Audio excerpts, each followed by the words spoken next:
কালো গেঞ্জি গায়ে পুলিশের সামনে বুক টান করে দাঁড়ায় আবু সাইদ।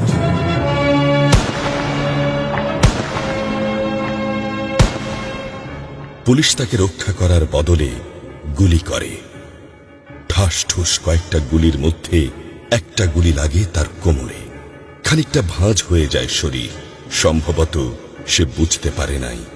ঘাড় ঘুরিয়ে কোমর দেখার চেষ্টা করে একবার, তারপর আবার আগের মতো আবার দুই হাত প্রসারিত করে সিনা টান করে দাঁড়ায়। ডান হাতে ছোট্ট একটা লাঠি।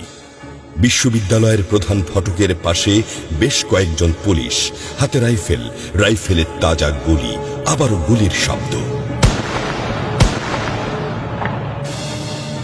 পরে গুলিটা কোথায় লাগলো বোঝা গেল না। তবে আবু সাইদ টলছে। পড়বে পড়বে ভাব, কিন্তু সে সোজা হয়ে দাঁড়ানোর চেষ্টা করছে। গুলি খাওয়ার আগে ফেসবুকে তার শেষ পোস্ট ছিল, যতদিন বেঁচে আছেন মেরুদণ্ড নিয়ে বাঁচুন। সেজন্যই হয়তো গুলি খাওয়ার পরও সোজা হয়ে দাঁড়াতে চাইছিল, কিন্তু পারছিল না। আবু সাইদের মেরুদণ্ড সোজা থাকলেও শরীরটা মাটির দিকে ক্রমশ ঝুলে পড়ছিল। সবুজ জামা পরা বন্ধু এগিয়ে আসে, পুলিশের গুলির ভয় ডর পাশে রেখে আবু সাইদকে ধরে। আরো দু একজন আসে, আবু সাইদকে হাসপাতালে নিতে হবে। আবু সাইদ হাঁটতে পারছে না, শরীর ছেড়ে দিচ্ছে। 4-5 জন হাত পা ধরে শূন্যে তোলে। আবু সাইদ ঝুলছে আর রক্ত পড়ছে টপ টপ টপ।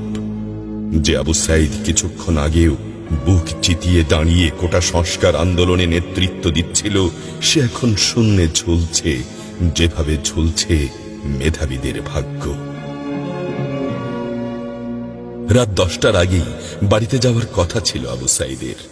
মা অপেক্ষা করছে, বোন অপেক্ষা করছে। তখনও তারা জানে না আবু সাইদের মৃত্যু সার্টিফিকেট লিখছে কর্তব্যরত ডাক্তার। নাম আবু সাইদ, পিতা মকবুল, ঠিকানা বাবনপুর, পীরগঞ্জ, রংপুর। বয়স 25। মৃত্যু কারণ আগমনের সময় মৃত্যু। তারিখ 16/7/24, রাত 8টা 5 minute. Serial number 240434, Rangpur medical college হাসপাতাল। পরিবারের একমাত্র শিক্ষিত ছেলেটা খুন হয়ে গেছে। মা যখন জানল দুনিয়া কি আর ঠিক আছে তার কাছে, বিলাপ করে বলে, আমার ছেলেরে চাকরি না দিবি না দে, গুলি করলো কেন?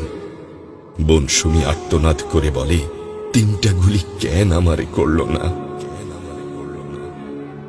আবু সাইদ ফেসবুকে আরো লিখেছিল, যদি আজ শহীদ হই তবে আমার নিথর দেহটা রাজপথে ফেলে রাখবেন। ছাত্র সমাজ যখন বিজয় মিছিল নিয়ে ঘরে ফিরবে, তখন আমাকেও বিজয়ী ঘোষণা করে দাফন করবেন। একজন পরাজিতের লাশ কখনো তার মা বাবা গ্রহণ করবে না।